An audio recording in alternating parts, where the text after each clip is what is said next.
Hey, Melanie,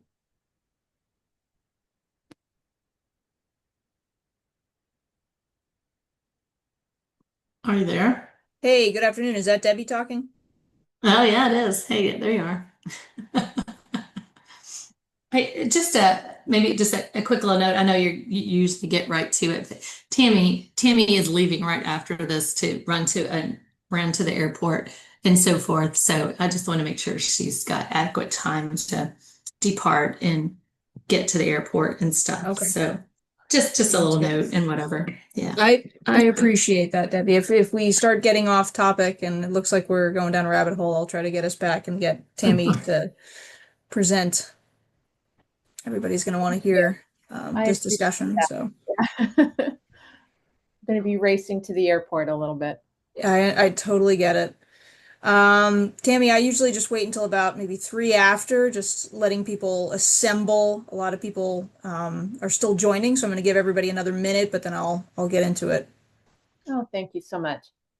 Sounds good.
All right, thanks everybody for your patience as we waited for folks to join. We've got about 60 participants. I expect some more people will probably still join.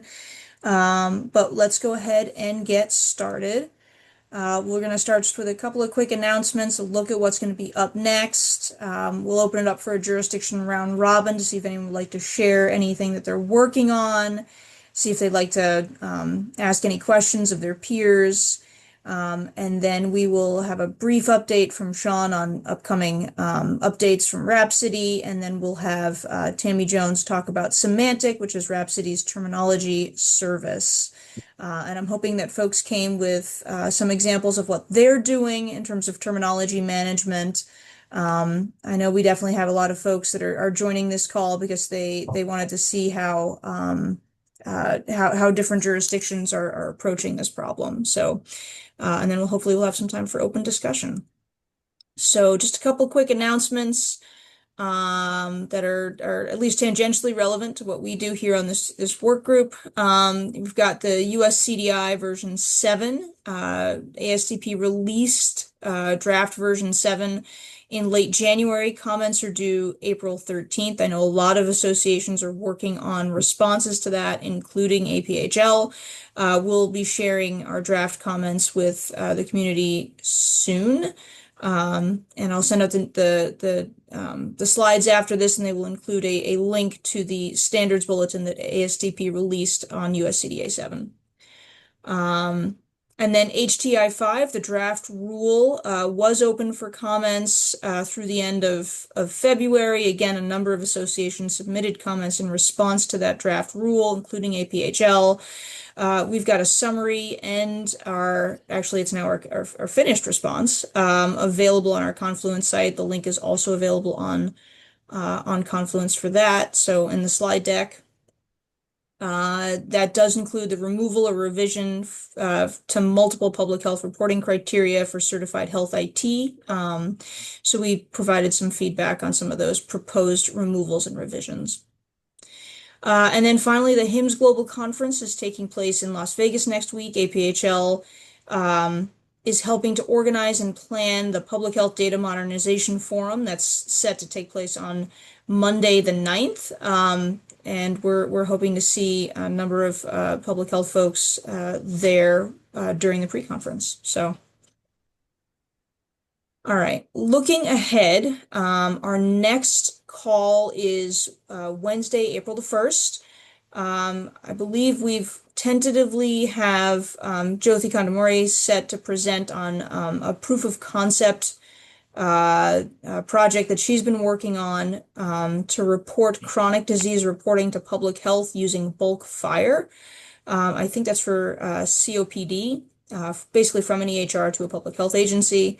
So we're looking forward to having her talk about that and how that's leveraging Rhapsody to help support that workflow. Looking even further ahead into May and June, we usually have these calls on the first Wednesday of the month. The first Wednesday in May, we will be at the APHL conference in Baltimore, Maryland. I hope again we get to see many of you there. And then the first Wednesday in June conflicts with the CSTE conference, which will be in Boston, Massachusetts. So again, hoping to see some of you there. So we're gonna be canceling this call in May and June, but hopefully you can join us in April. And then we're always looking for more ideas. We'd love to have, topics that you'd like to hear about. If there's something specific that you'd like us to arrange some kind of a spotlight or a discussion about, we'd love to hear from you. We want these calls to be, responding to needs and interests of the community. All right. So this is just our jurisdiction round robin.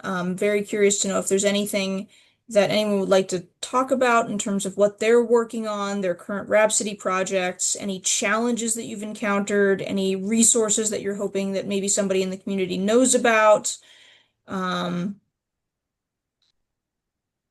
Anyone want to share as part of our jurisdiction round robin today?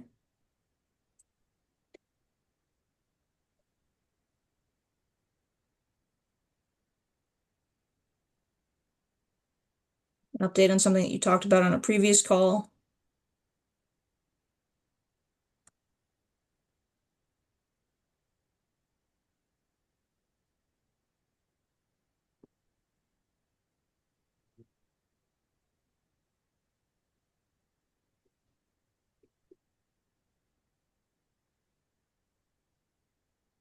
Hey, Tracy, I think it's always great when you're doing upgrades.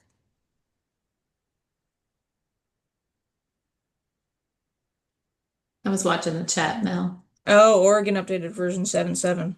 Very exciting. 771 specifically. Mhm. So yeah, nothing really to tell there except if folks are in that, question or planning phase and want to reach out to us, I'm sure folks on our team would be happy to chat. Any lessons learned, went Tracy? okay. Anything you yeah, exactly. That's the question. Well, yeah, Shane's question. I mean, I think mostly that we were going to 7.7 and then midstream, like between test and production, regrouped to jump all the way to start over and go 7.7.1 instead. So yeah, go to 7.7.1. There's an issue in 7.7. If I have those numbers correct, those version numbers. Yeah. Yeah. That's all. Okay. Awesome. Thank you. And maybe that's a good segue. Sean, are you on? Did you want to give a quick update on the release plan? Cool. Maybe talk about 7.7 and 7.7.1? Yep, sure. I'm here. So 7.7.1 was our last release about a month ago now, actually. So yeah, definitely do not go to 7.7.0. It's not just there's a couple of issues with the logs and one issue with I guess if you're using the dashboard, there is an issue there as well. So 7.7.1 addresses those items. Looking ahead, we're actually only probably 3 weeks away now from 7.8. So late March, probably about the third week of March, for Rhapsody 7.8, which is just a very small release. It's got a JRE update, SQL Server driver update, and if you really need them, SQS and SNS proxy updates, but it's just a very small release. And then 7.9 in October still. That's the target date, and then still looking at Rhapsody 8.0 in early 2027. And that's it from me. All right. Any questions for Sean on the update time, the upcoming release timeline?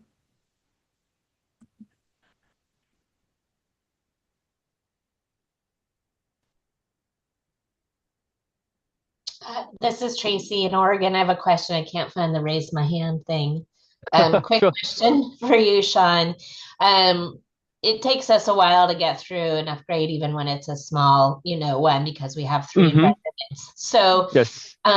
if we look online, will we see kind of what's included in 7.8 and 7.9 to know we, might be inclined to wait until 8? Unless there's some major issues, and is that documented so we could plan around that? Yeah, it's not it's just part of my roadmap. So I guess just looking out ahead with 8.0, I don't expect many customers to actually go to a new .0 major version. So we'll probably do what we did with the 6 series when we went to the 7 series, 7.0, 7.1. Our advice was to just go to the latest of the 7 series, which at that point I'm hoping will still be 7.9.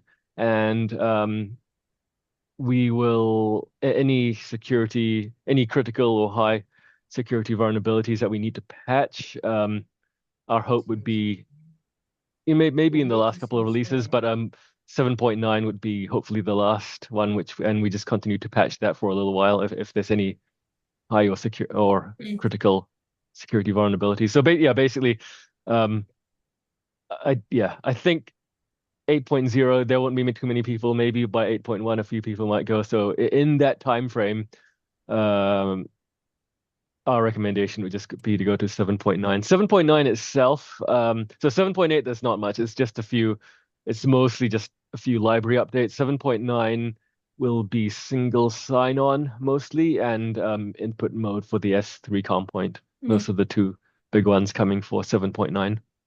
And hopefully, whenever we finish single sign-on, my plan would be just release 7.9. At this stage, I'm just giving October as an example, but if we happen to finish it a bit earlier, then we would just release it a bit earlier. That's exciting. I know Yep. a lot of people, there's been a lot of interest in that S3 COM point, the input mode. So Yeah, and the KMS as well, which is what you guys have.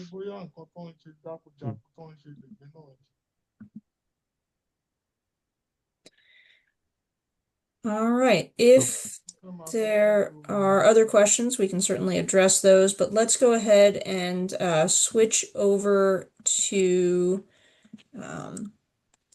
our spotlight. Make sure that Tammy has enough time to get to the airport. Tammy, can I go ahead and let you take over the screen? Absolutely. Thank you. Yeah, and Tammy, as you're getting ready, I did just drop in the chat just for sake of conversation and capturing notes and stuff, that as Tammy's talking through things, if anyone wants to share how they're doing terminology management today, be it with standard or non-standard codes, and that'll just help us understand the audience too and what you all are working through. But feel free to drop that in the chat. And I'll watch the chat for us, Tammy, but anyone by all means can raise your hand, which is at the bottom of your screen. No, those are all the emojis. And there it is. Where the heart is says react. And if you click on that, it'll raise your hand. I had to find that one too, Tracy. Debbie, thank you for monitoring that for me, since I am kind of on this full screen mode here. Yeah, thank you. I appreciate it. I also have Caitlin Formal joining me today. She is a senior solution consultant here at Rhapsody too. So Caitlin will be jumping on as we're kind of showing you some things as it relates to the integration engine and how it works with semantic. So Caitlin is there too. So let me introduce myself really quickly. I'm Tammy Jones. I manage our solution consulting team, but I've also been working with our clinical terminology management solution for about a decade.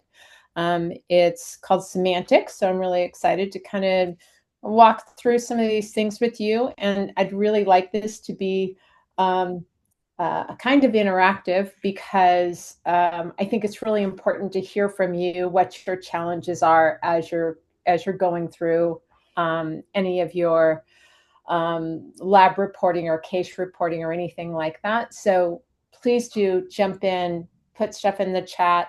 I have my perspective, but yours is the most valuable one. So let's talk. Let's jump in. Let's see if I can get these screens to work. There we go. So I think you all know and you all recognize, I think, and you understand this intimately, that all labs really speak different languages.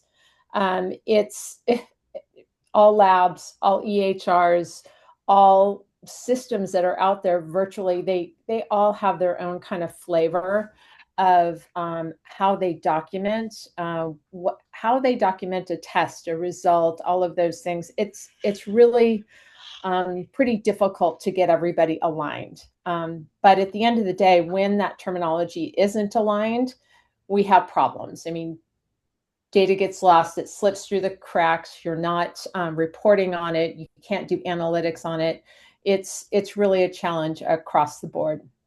And it even creates those patient safety risks too, those clinical risks.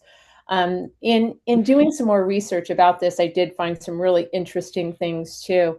There's some research that's published that it says up to 27% of lab tests still require manual LOINC mapping, even with automated tools. So we're not even talking about just the things that are coming through that are not mapped to LOINC.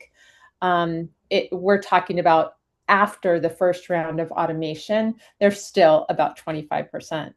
From my own personal experience, every time I interact with anybody who's receiving lab data, for example, I've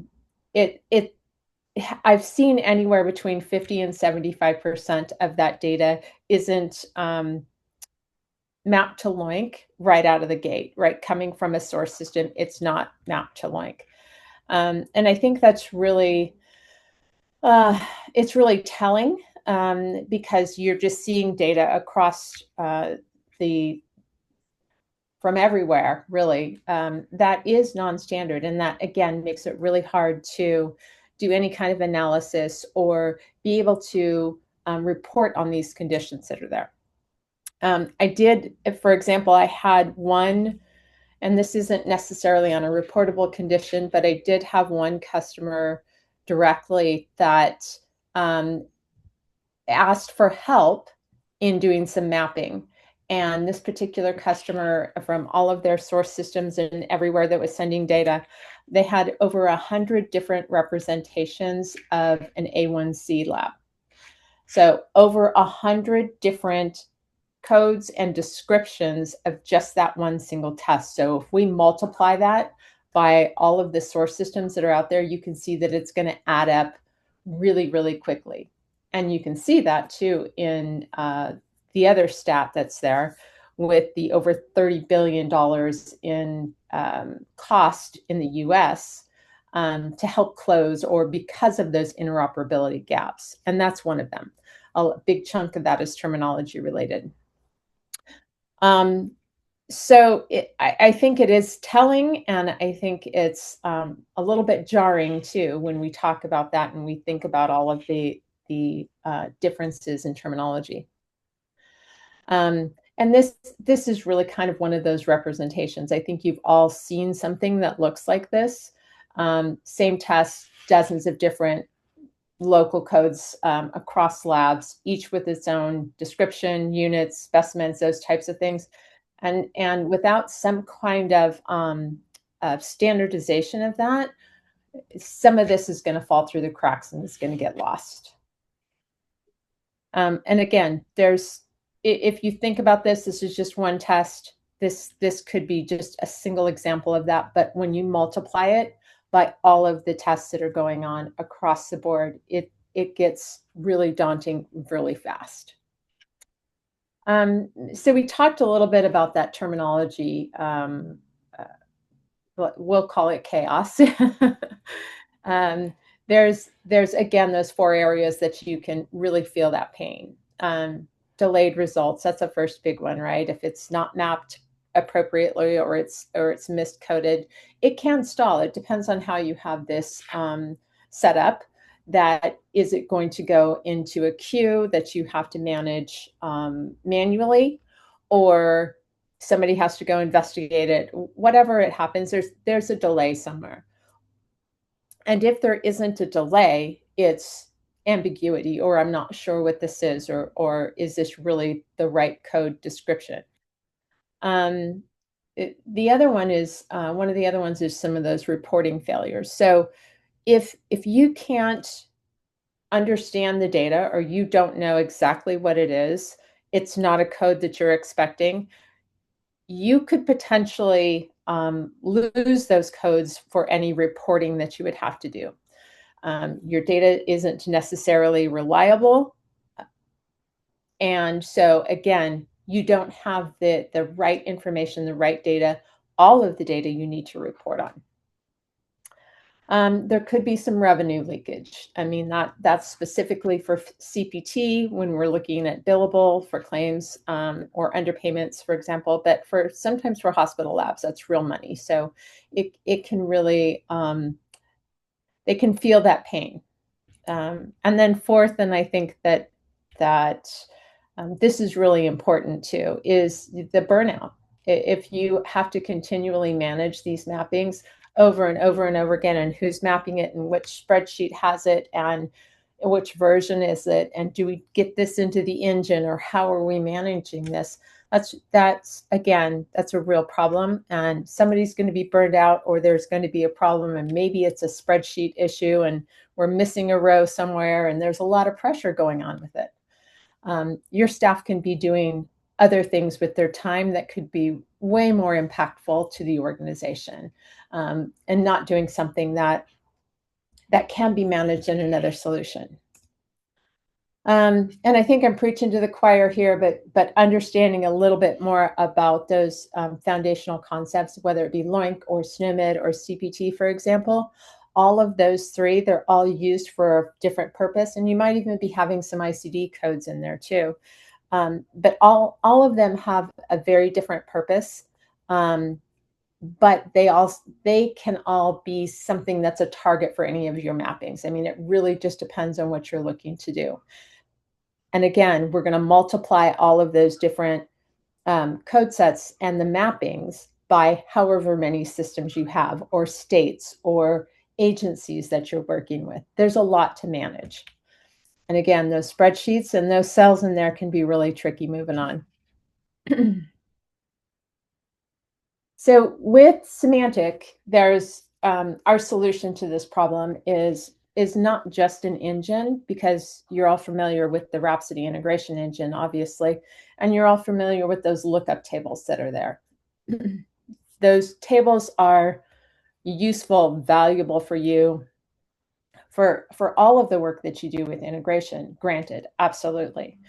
Where it gets a little bit more challenging is if you're managing any of those mappings that you would have to do from any of the local systems, or the systems that are sending data for any of those systems, and if you're mapping those to, again, any of the standards. So the first part of it is obviously is getting that data, getting those either non-standard codes or from whatever system they're coming from, and they're passing through the integration engine. That's the first part of it. And what do we do from there with it, right? We want to map it to LOINC. We want to map it to SNOMED, maybe CPT, with some workflow associated with it. And then being able to publish it, validate it, ensure those mappings are accurate and complete before they go live. Those are really important steps to it too, in being able to have that validation aspect. And then the final one is to be able to distribute those, and whether that looks like you're pushing it back to those source systems, so they have an accurate understanding of where you're mapping it to, or maybe they're providing some of that mapping as well. But being able to then, as data is flowing through the engine, being able to respond with the correct mapped output, and being able to respond to do that and not have to look at a lookup table all the time, for example, or manage it in a lookup table. This is something that can be, again, made those calls through the engine directly to Semantic and get the most up-to-date content for it and push it out as it's passing through. So this can be done in milliseconds as it's passing through the integration system, or sorry, through the integration engine. So it's really, I think the key here is that the engine and Semantic, which is our terminology management tool, they're connected. We're not exporting spreadsheets. We're not moving around different versions of them. I'm not wondering who's got the most updated. We don't have any cell mismatches. This is really a closed loop. So I'm going to give you a little bit more kind of a visual, I guess, of what it would look like. So the visual is a little bit more that you're ingesting it. It could be EHR data. It could be from anywhere, any of the source system labs, and you'll see that indicated on the left-hand side. As it's passing through the engine, which is kind of those arrows there, the engine can look to Semantic to assess this data. What do I know about the data? Is it standardized already? Is this a valid LOINC code? Great, I'll move it on and I'll give it the most up-to-date description for that LOINC code with any properties or anything it has that you need to also understand about that code. If it's non-standard data, or I've never seen this data before, the engine can actually capture that, and we can write it back to Semantic. So Semantic can then house that information in the tool there. And from there, in the Semantic engine, we can do that mapping within the engine and give you the most likely matches based on your criteria. Once it's either assessed and it's either standardized or non-standardized, it's now been mapped, we can do an additional review of that to look to see if it's a part of any of our subsets or value sets. And this is really important to you as you're looking at reportable conditions, obviously, and how you have to manage those. Semantic has a really rich, strong tool within the solution that allows you to create queries to build out a data set that represents reportable conditions, for example. So if I need to build out a data set that includes everything related to measles, for example, or maybe it's a sexually transmitted infection like chlamydia, or it could be tuberculosis for that matter. Any one of those things, you can either build out your own custom grouping for that, or you can use one of our 1100 existing value sets, the ECQMs, the CMS ECQMs. So you can make this very, very comprehensive, but also meet your specific state or agency requirements for what that grouping or data set looks like. And from then, it's going to pass that, and the engine, actually, the integration engine, can then understand whether that meets criteria that's in this particular data set, and then route that as appropriate for that particular concept. So, excuse me. So if, oh my goodness, I'm so sorry. So if a concept meets criteria, it can be routed to a specific destination. And if it does not, it can go on its merry little way, again, as Rhapsody would route that. So it makes it understood at the integration layer where this concept or where this message needs to go.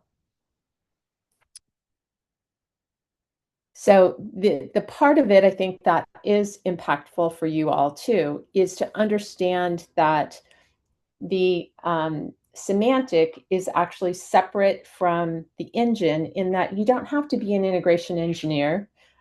This is something that is handled in the solution that the clinical resources actually, who understand and know what this should be mapped to, or understand what those reportable conditions are for your particular state or agency, those are the folks that are being able to manage this. They don't have to put their hands in the integration engine.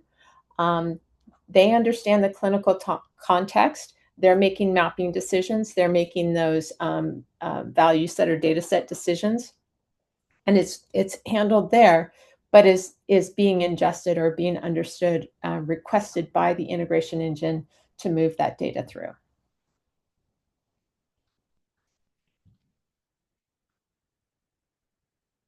Let me see if I can get the slide to move forward. There you go. So in a nutshell, really, this is the engine and semantic give you that centralized terminology repository. So it's your single source of truth for everything. So it's your labs, all of your coding, your code sets, any of your map sets, any of those data sets, they're all in one place. You don't have to look to 17 different places and different spreadsheets. It's all there.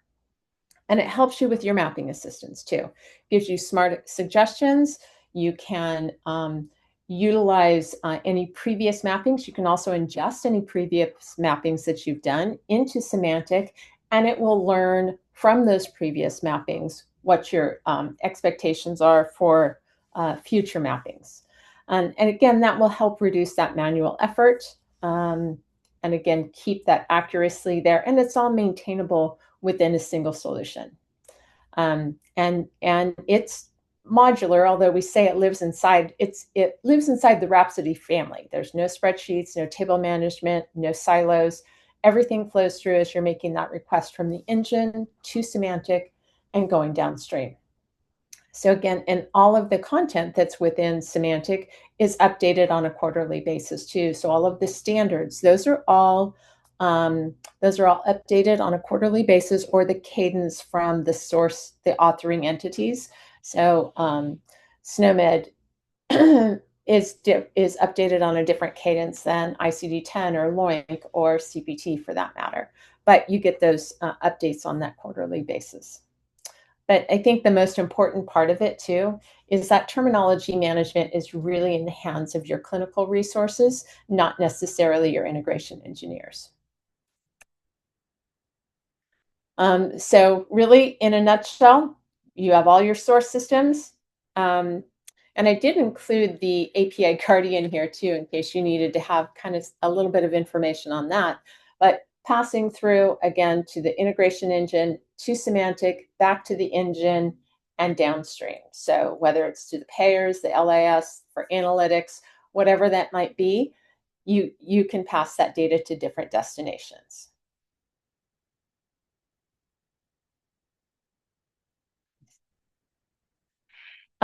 So I think one of the primary use cases too, I think, as we're talking to this audience, is some of the ELR and case reporting, those use cases specifically.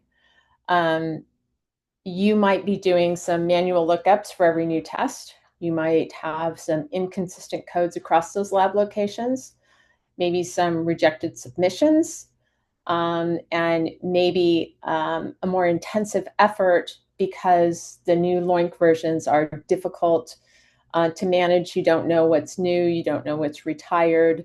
It could be challenging for effort. So with semantic, as we've kind of discussed a little bit before, the new mappings are suggested for you. You don't have to go hunt and peck and look in a new tab for them. They're suggested for you, and they're centralized. So everything can be centralized in a single place, but have very specific customer or organization groups that your access can be restricted based on your particular group. And then we have the that happens with the LOINC version. So at a glance, those aggregated changes like what's new, what's retired, what's changed can be visible to you. So you always know where it stands. But again, in a single library for you, you don't have to look in different places for the same information. It's a single login and you have all the information at your fingertips. The same kind of thing with case reporting, right? So inconsistent data or EHR data quality is often a barrier for you. So again, that mapping can help you as that data from the EHRs are coming through. We don't want you to miss those reportable conditions. So that, again, the integration engine can flag it and get it back to semantics so we can get that mapping going on. So really quickly, just kind of in summary here, the semantic can really help close that gap in terms of how you're managing any of the terminology that's coming through, how you're managing any map sets, and those data sets or groupings for those reportable conditions. Again, all in one place that the integration engine can just look to very quickly to get that validation and to serve up any information about that concept, whether it's mapped to something, whether it's included in one of those reportable condition subsets, and route appropriately. It really helps clean up that data, enrich that data, that it's usable for you, and then your analytics on top of that, or any reporting, is much more comprehensive and complete because you know that you're not missing any of that data. So we can see a little bit in action. Tammy, just maybe while you're getting that ready and stuff, I'll let you get that. Are there just any questions that anyone has? I see Ricky kind of replied in the chat about, I just asked like, what's the most challenged, standard or non-standard codes? And Ricky commented about SNOMED, but and LOINC. So, yeah, so thanks for just contributing to the conversation there. But anything anybody wants to ask right now? Tracy has her hand up. No, I can't even see that. Oh, there it is, right up in the left-hand corner. I missed it. Thanks, Ricky. Hey, Tracy. Oh, I don't know if this is really a question. This is Tracy from Oregon. But thinking about that diagram, you don't have to go back on slide 9. And I think many of the folks on the call represent, right, the state public health agency that is either the lab, the public health lab at the state, or the recipients of these ECRs coming from health systems and health systems EHRs, the ECR files and messages and that sort of piece. And so yeah, there's no question there, but just thinking about how this fits in our sort of realm where we're like the receivers of this data often, or sending it back out, right? Right. And sometimes that standardization is really key, right? Because you could get data that is completely ambiguous, right? You're like, well, it could be this or it could be that. So is there opportunity then to work with the source systems? And actually Semantic can design, we have custom workflows that are designable that you can actually restrict access to it and send it back to the source system to say, I need you to confirm this. This is what I think it is, but we don't know because there's some ambiguity. Okay. Yeah. Okay. Yeah. Thank you. Yeah. And I did see that Ricky had a comment up there too about SNOMED. Ensuring the terms are looked up in the correct hierarchy, and LOINC because of the 6 parts. If you don't have enough information to understand which apply, you're absolutely right. And Semantic can actually, if you're doing any kind of lookups, you can look up directly to a specific sub-hierarchy within SNOMED if you want to, or even LOINC, and restrict what you're looking up against.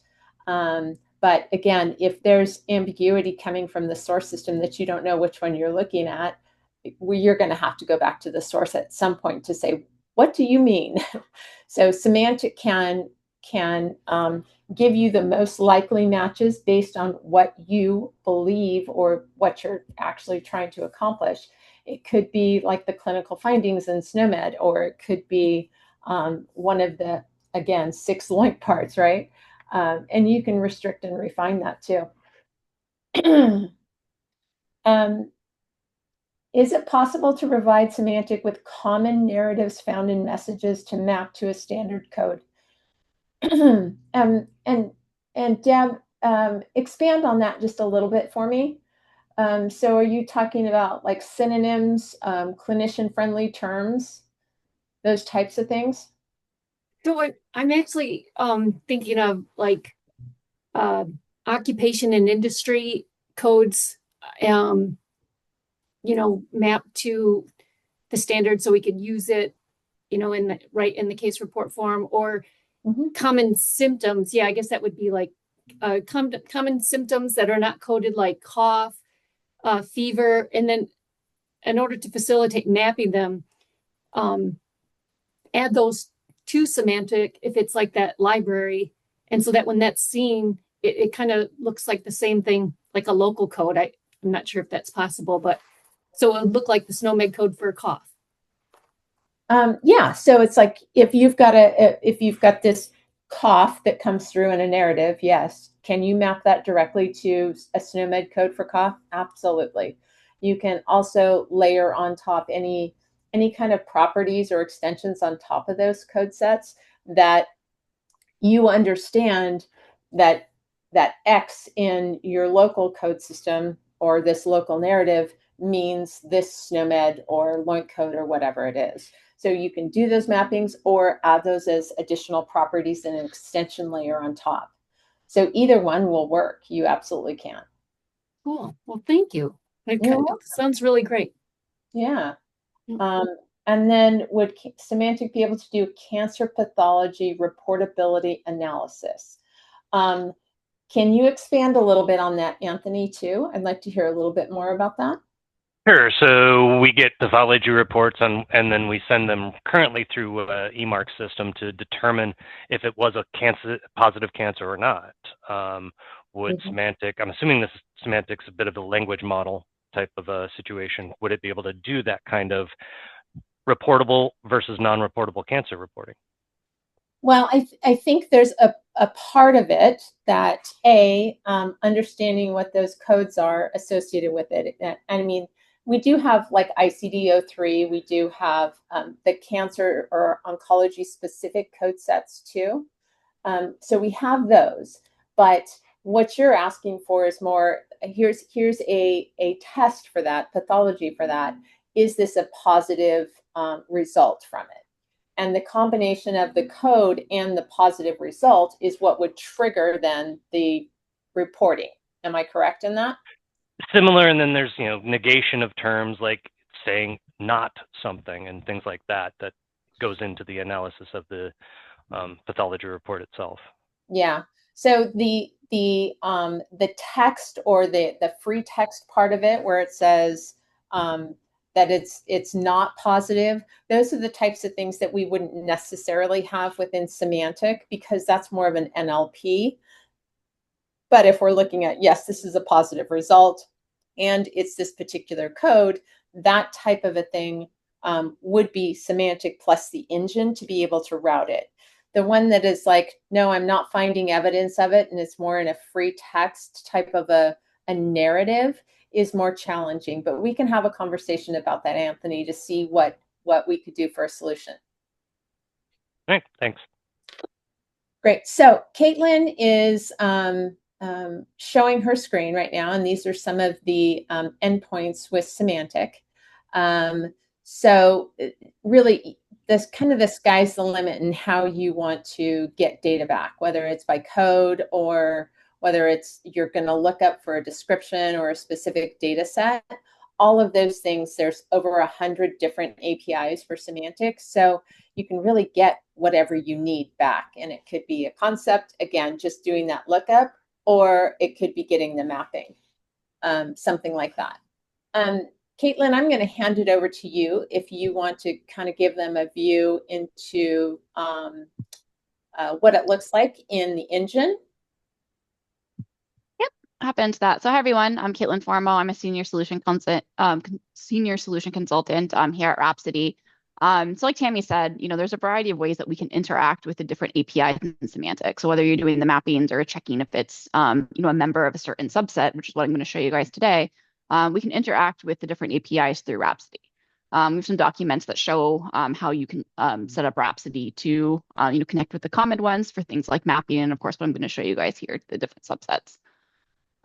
This example here, again, we can call the semantic APIs using the REST. For this example, I'm using the JavaScript REST communication point. You can also use the HTTP communication point, or we also do have a semantic specific communication point that specifically calls the cross-map APIs. That would be like you need to map different code sets from one to another. And so we do have some direct links depending on what you're doing. So for this particular use case here, I'm basically checking if a condition is part of a reportable subset. And so once I receive my ORU message, I'm basically taking that link code that's been sent in the OBX and pushing that into different parameters so I can call that external API. And so there's a few parameters that I need to call the get concept by data set by concept code API. And essentially I'm grabbing those and I'm setting those into the different parameters so I can pass those to the API. And so I need to say, hey, which code system OID? This is a link code. Which data set am I checking it against? And that's the data set ID. And I'm grabbing that concept code again from that OBX. So here, this is I'm actually doing a chlamydia test. So I'm trying to check if this is in a reportable data set within semantic. Once I get that result back, I'm doing some analysis to basically say, based on that response, let's set a flag. So let's set, I think I have this as sensitive. I meant to have reportable here. I have this be reportable. If it's reportable, then I want to set, in this case, a confidentiality code in addition to this being reportable, and then I'm going to send that downstream. And if it doesn't meet that criteria, I can do other processes with it. And so I think Tammy also used the example where we can use Rhapsody to route this to the appropriate jurisdiction. It's just a way that we can check, hey, is this a reportable condition, and take action based on the result that we get back from semantic. I'm showing you this here also in the management console. You can see it go through the entire process. So I can define those different parameters. I get my response back from semantic. So in this case, I'm actually setting that response back here in a message property. Then I'm evaluating that message property to set the flag before I send it to that downstream system. So you can set that reportable is set to Y based on the response I received from semantic. This is just confirming that the 14463 was in the data set that I looked up into, and then I can send and route the results according to the result from semantic. This is just one interaction that we can do with the Rhapsody engine. Again, that's why I kind of wanted to show you that extensive documentation is that there are a lot of different APIs that we can call, and this is just one of the uses that wanted to show you guys today. Thanks, Caitlin. I do want to share too, if you don't mind. Sure. Essentially, I'm going to, all right, Caitlin, actually, I was going to say you can do it, but that's okay. Do you need me to, or do you got it? No, it's okay. It's totally fine. I did want to quickly just, let's see. I hope you're seeing, maybe not. We can see the semantic right now. You can? Yes. Great. Yes. Perfect. Yes. All right. So this is really just how to kind of set up your own particular subset of those reportable conditions. This one happens to be a chlamydia demo that I did. And one of the ways that we can do this is, of course, it logged me out. Sorry about that.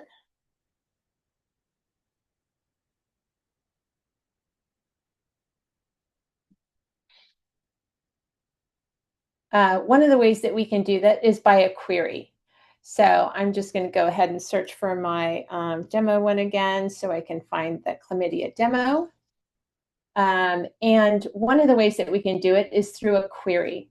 So this particular query, I've added different chlamydia subsets that are part of the CMS ECQMs, and I've added them into this. So I'm not reinventing the wheel. I'm just tying them together in a way that's meaningful. So with this, there's 3 ICD-10 codes, 51 LOINC codes, and 27 SNOMED codes that are included in those chlamydia subsets.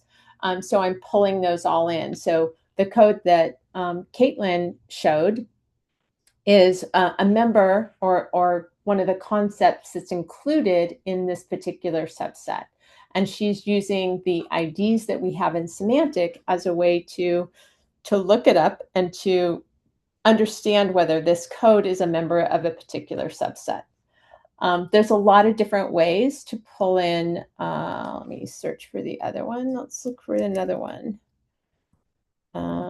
But there's a lot of different ways to, and you can see as I'm typing anything in, there's a lot of subsets. We have over 1,100 that are standard out of the box that you can use. But this particular one, I just want to show you kind of the different ways to add queries. And this one is looking at particular pharma classes within NDC. Now, you can also look at a particular property, for example, within LOINC if you want to. So here's a LOINC one. So I can look for any one of these different property types that are represented in LOINC, and I can ask for information about it. So maybe it's in the analyte, for example, I want to ask for a very specific analyte, and I want to only include those concepts that have that property that meets that criteria. So I can build this in a very granular fashion to be able to represent and to give me only the concepts that I want. I can do things just that I'm looking for specific conditions or words, or here's a string that I'm looking for. And I can exclude some things too, based on, again, one of those concepts that I'm looking for. Different parts of the sub-hierarchy, maybe some of those LOINC parts that we're talking about, or one of the sub-hierarchies in SNOMED. Even if it has relationships to other codes within the same code system, I can do a lot of building for this. And once it's built, now all you have to do when content is updated is just really run the new query and save it. And that's all you have to do moving forward. So you build it out once, you can edit it as you feel like you need to, and you can define it by jurisdiction, by whatever you want, by conditions, however you want to define it. It's entirely up to you. And you can share those too. You can export them, or you can access them through the APIs. So any questions about that? And Debbie, I would agree, that is a true power of that integration. That was a lot to process. Thank you, Tammy and Caitlin. I apologize. No, that's good. That's good. There's a lot involved with terminology management, and I know we only have 7 minutes left, but if folks want to share, what they're doing, what their current approaches are, or have any questions for our speakers, that would be awesome.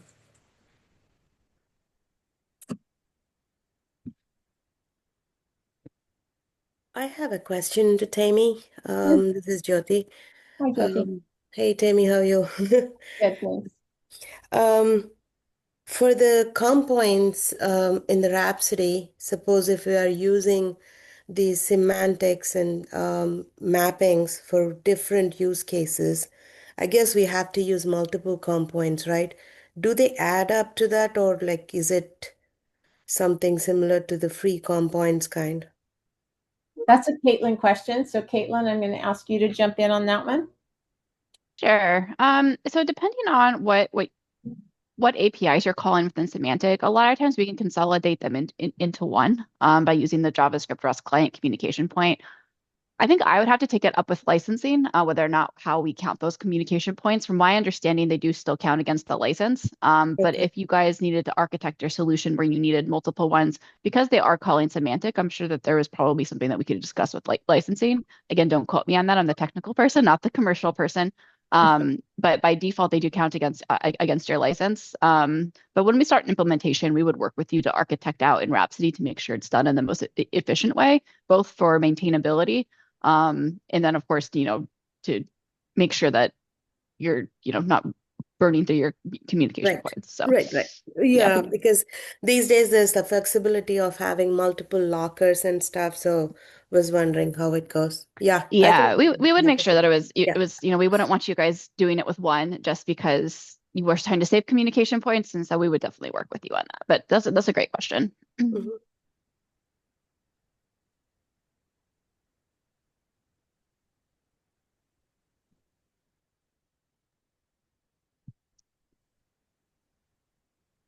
Any other questions?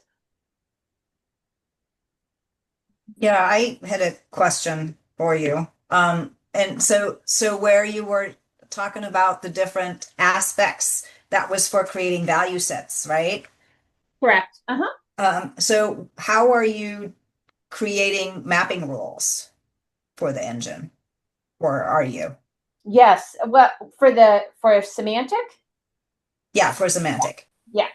So there's a couple of different things. So our generic algorithms are going to look for it's going to bump up descriptions between the source and the target in those two code sets. But we can configure very specific algorithms on that to look for specific property types as we're doing any of the mappings. And even when you set up the map set in particular, you can define what target you want to look at or what.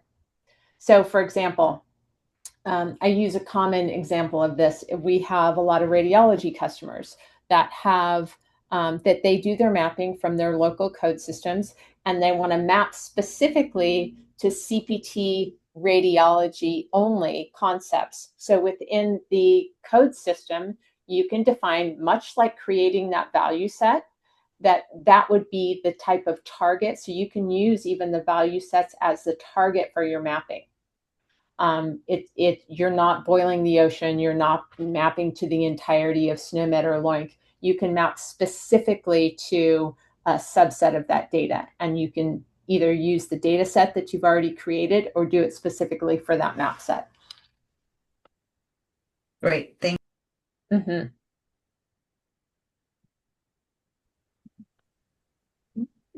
We just have a couple of minutes, and one, there is some information on the back end of the slide deck that you'll receive a copy of that has some links to it. I think I have found out that unless you're tagged in the community to access them, they may not work. So that's my apologies. So, but if there are documentation like user guides or things like that that you're interested in, then we can always just share them as well. So, but my apologies that link is not going to work as I had planned. So, and then again, if anyone's going to be at HIMSS, myself and Tammy will be at HIMSS next week as well. So feel free to stop by and talk further about this or anything else on our side. And yes, we do have Fire APIs as well. Yes, Annie. We can get you more information on that. And when you're updating SNOMED, is it the US edition? Are you updating to international? Is it customizable? It is. It is. So we have both, actually. We have the international version. We also have the US version, and we have some language variants as well. Those are also available, but for the most part, it's US, unless we can absolutely have the US edition or the international edition in your database. It's not a problem. And APHL has a namespace extension for SNOMED. Could that be added to that? Any SNOMED extensions can be added, absolutely. If it's a published SNOMED extension, we can add it, 100%. Okay, great. Awesome. Well, thanks very much for this sneak peek at this new terminology service. I think it's very interesting and very timely. So And I will post the notes in a little while here and the slides. And if there are further questions, we can continue to have this discussion as part of our Collaborate space. And thanks for joining today, and we'll see you again in April. Have a great month, everybody. Thanks all. Thank you, everyone. Bye, everyone. Thank you. Bye.